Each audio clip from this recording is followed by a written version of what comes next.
All right, we should be recording now. Hello everyone, welcome back to my channel. My name is Isabel Knight.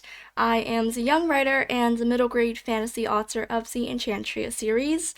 Apologies if I sound a bit sick right now because I currently am.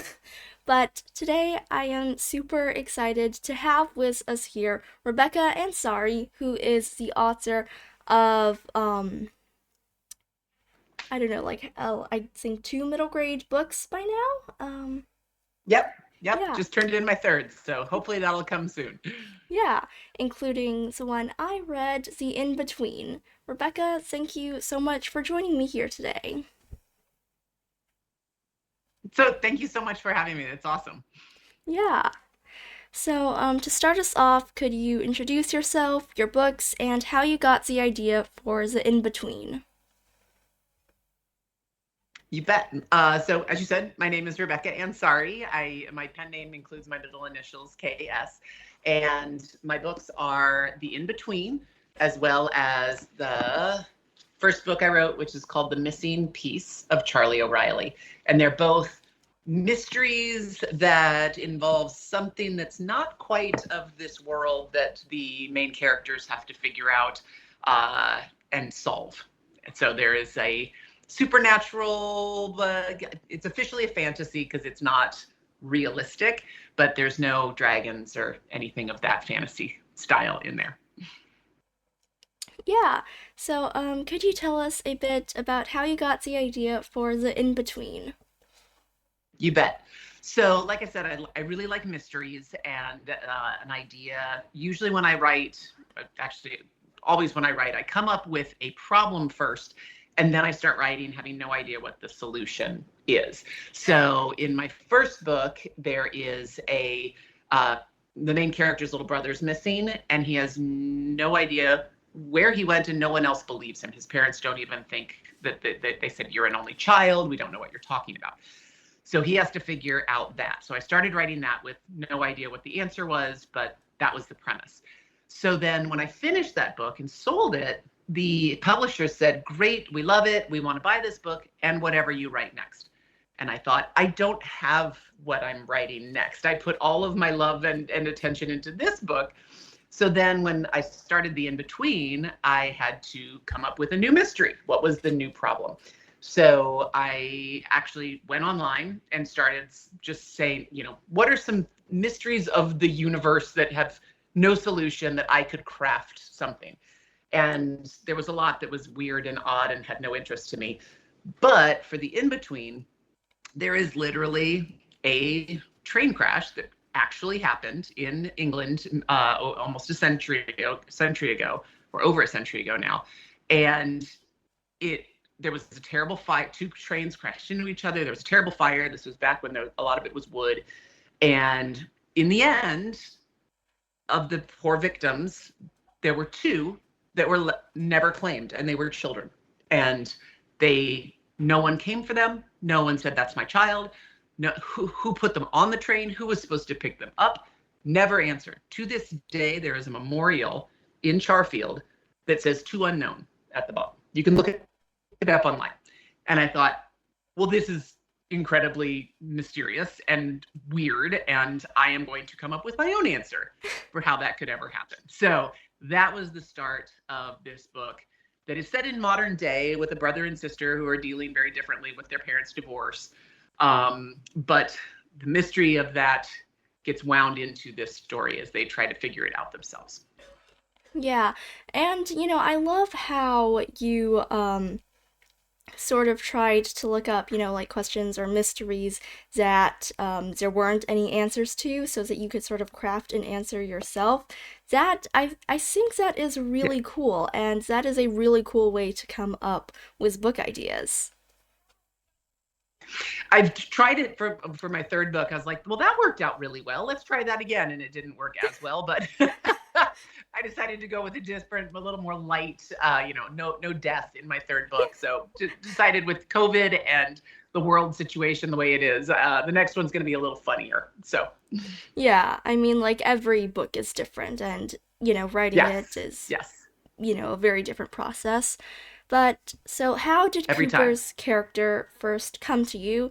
And did his story change over time as you wrote this book, or did the premise mostly stay the same?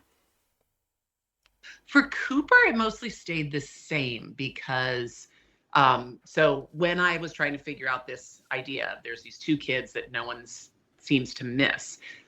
I wanted that to have a very real tie-in of someone who feels like they're not being missed in life. And so a good friend of mine, one of my best friends in college, his family life is very much, I just stole it basically and had to apologize to him later, which is this divorced dad who has moved on to a new family, who seems to not have time really for his first family, and Cooper doesn't feel seen. So there is that tie-in of this mystery of not having people look for you and the real life experience of Cooper of feeling like he isn't being looked for by his own family. So that was pretty easy to throw in, given that I knew how much that had affected my friend and how hard that was. So his kind of wound or pain, if you will, I knew that from the beginning and continued with that through the book. Yeah, and But you're I, right, things so often change so much that it's kind yeah. of crazy to think that that actually stayed, because it almost never does. Yeah, so I feel like this is very true though. Like me and all of my writer friends, we have our first drafts, and then we have like whichever draft we're on, which is like draft 9 or 10 or something, and the story is so vastly different from the first draft So that different. like yeah, like sometimes I'm just like these are the same books. Right. Well, with my first book, I started it off with two kids were missing. And I wrote that for like a year. And once I figured out what the answer was, it didn't make sense anymore. So go back and delete an entire character just to make it make more sense. So yeah, it changes dramatically. Yeah. And I really loved, like the sibling relationship between Cooper and his sister Jess. And I always love seeing siblings in books. I don't really have any Yeah. in real life, but I just find it so much fun to like see them in books and their relationship and, the way they talk and Yeah. joke with each other. And so could you tell us a bit about how you wrote that and how, you really managed to capture their relationship? Well, it probably won't come as a surprise to you that I am a little sister to a big brother. So that dynamic is one that I am deeply familiar with, as far as I really enjoyed kind of poking at my bigger brother to get his attention and make him pay, the hi, hi, hi, hi. And so Jess certainly is infused with some of that little sister energy that I know myself. I also have four kids, and so watching their dynamic and how you deal when your sibling is driving you insane or is doing something that you find just annoying. Jess in the book has diabetes, and her mom is constantly in charge of checking her sugar and checking, doing the needle sticks and giving the medicine. And Cooper's, who's older, doesn't know why she can't just do it herself. Like, you're old enough. Why can't you do this? And so I've am able to see that both in my own life and in my kids' lives, that dynamic of the older wishing the younger could do more, the younger pushing back against don't make me do things. So it's just very much in my wheelhouse of personal experience. So it's kind of fun to just pull things. And my kids always look at the books and say, "Wait a minute, that's me." And I was like, "Well, kind of. It's inspired by a part of you, yes." Yeah, and again, I really loved the sibling relationship between Cooper and his sister. I just found it, so sweet and so heartwarming, all of their banter and also their fights and such. And, they were two of my favorite characters. And do you have a favorite scene with Cooper and Jess? I love when, the book starts and they're just missing each other, right? They just cannot seem to they're dealing in such different ways with their life circumstances that they don't understand each other. So I love once they start realizing something weird is going on and we should figure it out together. So there's the scene where they first find information about the mystery. And at first, Cooper doesn't want to work with his sister on it, but gets kind of reeled in slowly. And they decide, okay, we can put our differences aside, but just for this. And it's the starting of them finding a way to see each other and work together on something in a way that is, siblings can seem like they just can't stand each other, but really in the end, they love each other dearly. And they're both, no one is going through exactly the things they're going through other than the two of them. And so having that common purpose, I like that scene where they start to come together because it kind of sets up for the future of them being a team. Yeah, I really loved that scene as well, and especially about what you said about them, coming together and becoming a team. I really loved seeing that throughout the book, especially with like the mystery woven in, which was one of my favorite parts of the book. Yay, thanks. Every time something was revealed, I would get chills down my spine. I was absolutely hooked. Yay, that's the whole point. Yeah. And what was the hardest part about writing this book? So, like I said, I'm the fool that comes up with a problem and doesn't know the answer when I start writing. So I came up with an entirely different course of what, I don't want to ruin the book, but they fear that something bad is coming. And I came up with a totally different answer of what that bad thing was. And I wrote pretty deeply into it and had a character that no longer exists. And I just kind of got towards the end of that line and I thought, you know what? I took a right turn 200 pages ago and it was the wrong choice. I can't make this work. I don't like the way it's going. It's too sad. It's too dark. This is not the answer. So I had to unwind that decision of what was going to happen and change it to something completely different. And so that is the part of writing that when you realize it, you just want to go hide in a hole for a while and feel like you've wasted so much time and energy. But it's all part of the that is writing. That's the process. Is you do it, you decide what works, you lick your wounds, you delete or put in a file somewhere else for later use, all of that, and then you start again. But you're smarter now, right? You know which way not to go, which sometimes is as important as knowing which way to go. So that was one of the biggest deletions I've ever had to do. But in the end, it was the right thing to do. And the way I went wasn't the right answer. So it's just a matter of having that moment of pain and clarity to say, roll it back, let's try again. Yes, I can definitely see how that would be the hardest part about writing the book. Because as a writer, I've actually had those moments myself, like so many times when I realized, like, I've gone down the wrong direction. This is not working. I need to, like, step back and, have the characters go down a different path. And I especially related to what you said about once you find that out, you kind of want to just hide in a hole. Totally.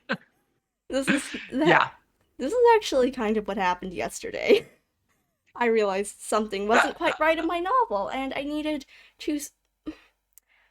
I can't say too much about it, of course, but, just. Sure. I had to switch directions, and it was a pretty huge change. Kind of a rewrite, and I'd already done so many rewrites, and I was really fighting the urge to just go hide under my desk once I found that out. Yep. Well, and once a book is done, it seems so clear that it goes from A to B to C all the way through Z. Yeah. When you're writing, there's no road signs. There's no Yep. guideposts. You can literally take it in any direction. So that freedom, both wonderful and imaginative, is also how you can absolutely end up with a mess and then say, Yep. okay, time to go back. Yeah. And what do you think was the best part about writing this book? I love doing the historical research part of things.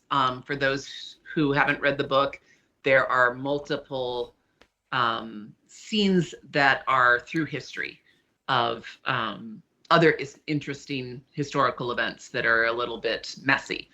And those are all real events that have happened in the world. And so I really enjoy reading about those things. And similarly in Charlie O'Reilly, there's kind of two narratives that come together, and the one is set in the past, and that was all very much researched through, the Irish potato famine and immigrants in New York City in the early 19th century or 18th or 20th century.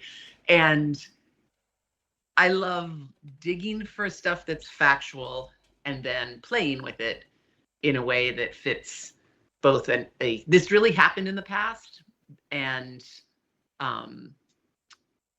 like in the in between, there's a fire that happened in New York City that was one of the reasons why worker safety is what it is today, because this awful bunch of people were working in a shirt factory, or women were sewing, and the doors were all locked, and there was no fire safety at all, and it was a terrible tragedy in New York City.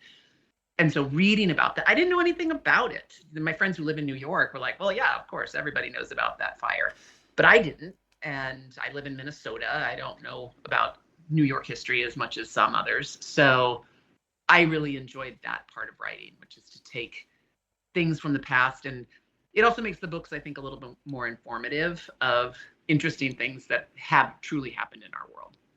Yeah, I always admire it whenever authors are able to do that and pull, real facts from history and play with it and, manage to weave it into their story and make it their own. Because I've tried doing that, and I oftentimes find that I struggle with I either struggle with sticking to it and making sure it's actually still historically accurate without, Mm-hmm. worrying way too much about making it historically accurate so that I don't really, twist it and make it my own. Yeah, you have to kind of change certain things so that it isn't too close, but still inspired by, if Yeah, I can put it that way. yeah. And I absolutely loved Elena's character and also, the crest and the mystery. And what inspired the mystery about the crest in the book, and how did you go about developing it? So that's actually accurate.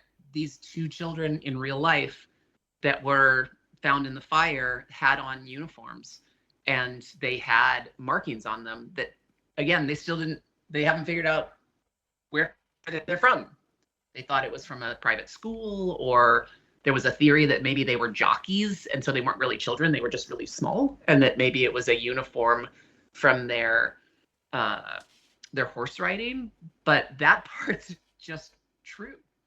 So again, it was one of those things that when I found the story online, I just thought there is so much to dig into here, because I can build off what those pieces are, because our character is wearing an emblem, and that's what starts our main characters into trying to figure out what this spooky, weird neighbor girl is all about. And so they start looking for that crest that she wears to try to figure out what school does she go to, what's her story, and the rest unspools from there. Yeah. And who was your favorite character to write in the in between?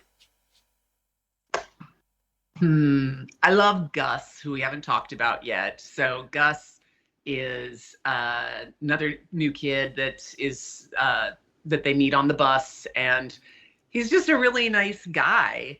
but he's kind of shunned given his body weight, and he's new, and but he's a delightful friend to Cooper and eventually Jess, and he was a really just wholesome's the wrong word because it makes it sound like he's a goody two shoes. It's more just he's that friend you want. He's just a good guy who is up for anything. Cooper asks, do you want to do this? Do you want to do that? And Gus is like, sure, sounds great. So he was a fun character to write, in that he's kind of the good in all of us without some of the messiness that sometimes comes in middle school friendships. Yeah, I loved Gus's character. Like he was, again, just such a friendly character. And Mhm. the thing at the end, I won't spoil anything, but I was shocked, but also, like, not shocked at the same time, but also like, what? I loved that twist. That's the hope. Yeah. I love twisty books. That's always fun. Yeah, me too. And in The Missing Piece of Charlie O'Reilly, the twist came to me when it was almost like, I would say I was 2/3 done writing it when I went, oh, I could do that. Oh, yeah. And that was super fun. With the in-between, I kind of knew it all along. So the hard part was not being too obvious, not being too opaque. Trying to make a twist is hard because you don't want it to feel like a gimmick or that you worked too hard to make it go. So I was glad when people first read the in-between that they said, oh my gosh, that was great. So I thought, yay, I'm glad, because I had to kind of craft it more than in my first book. Yeah, and I agree with you, especially, with if you know the twist while you're writing the book, because I have done that myself several times, and it was always just so obvious what the plot twist was. And so, yeah, I just love it whenever it manages to come together. And I also really like it when twists come to me when I'm like, Yeah. like 2/3 of the way through writing this book. Right.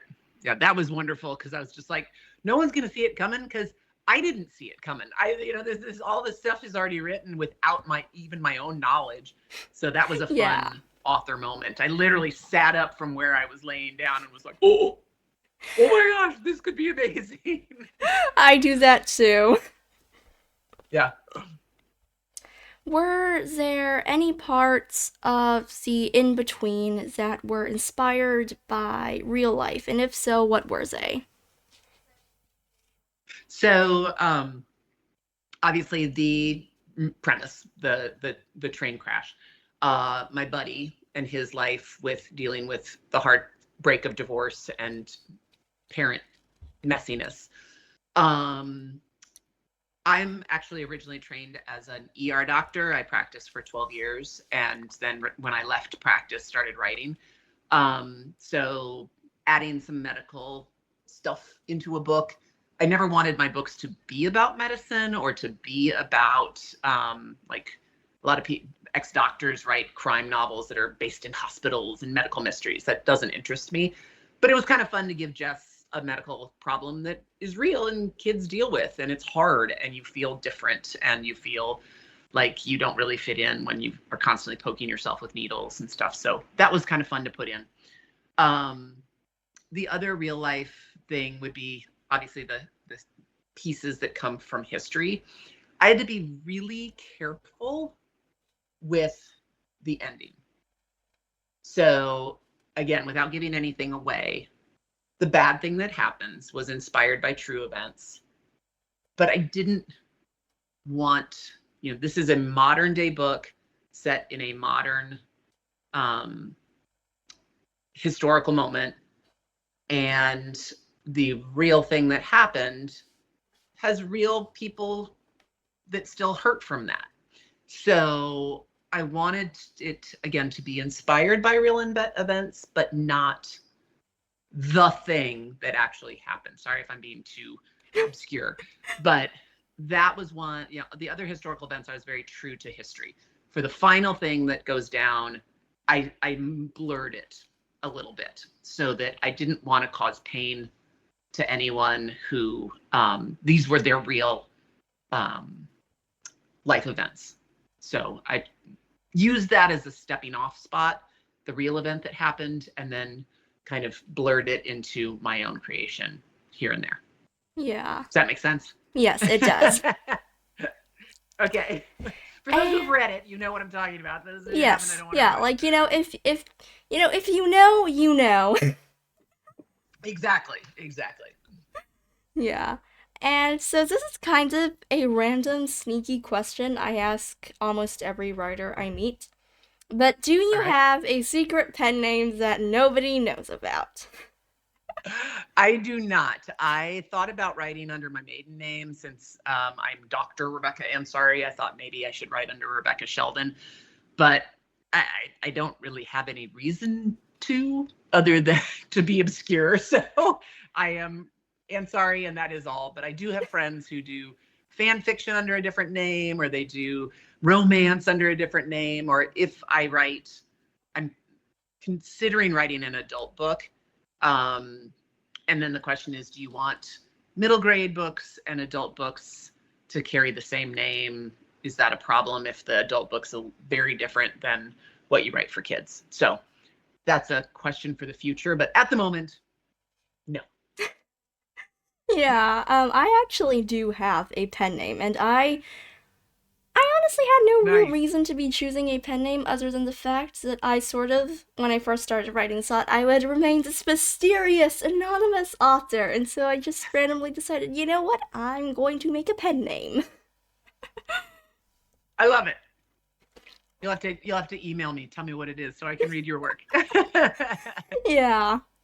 And so this is the final question, and that is, what is your advice for young writers who want to start writing and get their books out there? I think we kind of talked about it in a sideways fashion, which is just keep going, even on those days you want to crawl under the desk or in a hole, even when you think this isn't any good. Well, right. That's every book you ever write will not be good at first. There's one, I have my favorite quotes. I actually have it written on my board up here. It's by Shannon Hale, and it says, "The first draft is simply shoveling sand into a box so I can later build a castle." And I that love that is what a quote. first draft is. It is putting the sand in the box, and then you can sit back and go, huh, okay, that's just kind of messy. Let's start building the castles. And so I think a lot of young writers want it to be perfect from the start. They write it, they think it's great, or then they look at it and go, oh, it's not great. I must not be very good at writing. That's normal. In fact, I don't know anyone. I heard once that J.K. Rowling, the only chapter she ever wrote that pretty much stayed the same was the very first Quidditch match, where Harry realizes that he is going to be the Seeker. That's the only chapter she didn't end up going back and changing a lot. So that is just normal. It's just how it works. And you have to be willing to fail. You have to be willing to not like what you wrote, or really like it, really, really like it, and still delete it because it's not right. Because the other thing I would say is, if you have the ability to write something you really like, you can do it again. You can write another thing that you really like and have the faith that if this needs to move aside, you can make another castle that's just as good. Yeah, that is some fantastic advice for young writers, and I think one that a lot of people, including myself, need to hear, especially for those who are currently, stuck in the revision trenches like me, and, it feels like you're just, pulling threads apart from your book and trying to, weave them back together. I don't know, that's kind of the metaphor I like to Yeah. use. And yeah, I really love what you said. And I also really love that quote by Shannon Hale. It is one of my favorite writing quotes. Yeah, I have some of my favorites posted next to me here as a remember, it's true today, just like it is true tomorrow. And it'll be true that next time you want to just shut your computer and run away. It's part of the process. Yeah. And so those are all of the questions I have for you today. Rebecca, thank you so much for joining me for this interview. I had a wonderful time talking to you and learning more about your book. And yeah, thank you so much for being here. And, best of luck to you with your writing and also your upcoming book. Thank you so much. And I hope I can figure out and see where to follow up with your writing in the future. I'm excited to see where it goes. Yeah. And for those who are watching, thank you so much for watching or listening to this interview. I hope you had a wonderful time, and I hope you enjoyed learning a bit more about writing and also the in between. And yeah, so if you enjoyed this video, please don't forget to check out my blog where I share writing updates, book reviews, author interviews, etc. And also definitely don't forget to check out Rebecca's books. They are amazing. The in between is, I don't know, probably one of my favorite, I guess, sort of mystery, sort of magical realism books of this year. I had a wonderful time reading it, and I loved the plot twists. Thank you so much. I hope you feel better. Yeah. And yeah, thank you guys so much for being here. And yeah, I shall see y'all in the next video.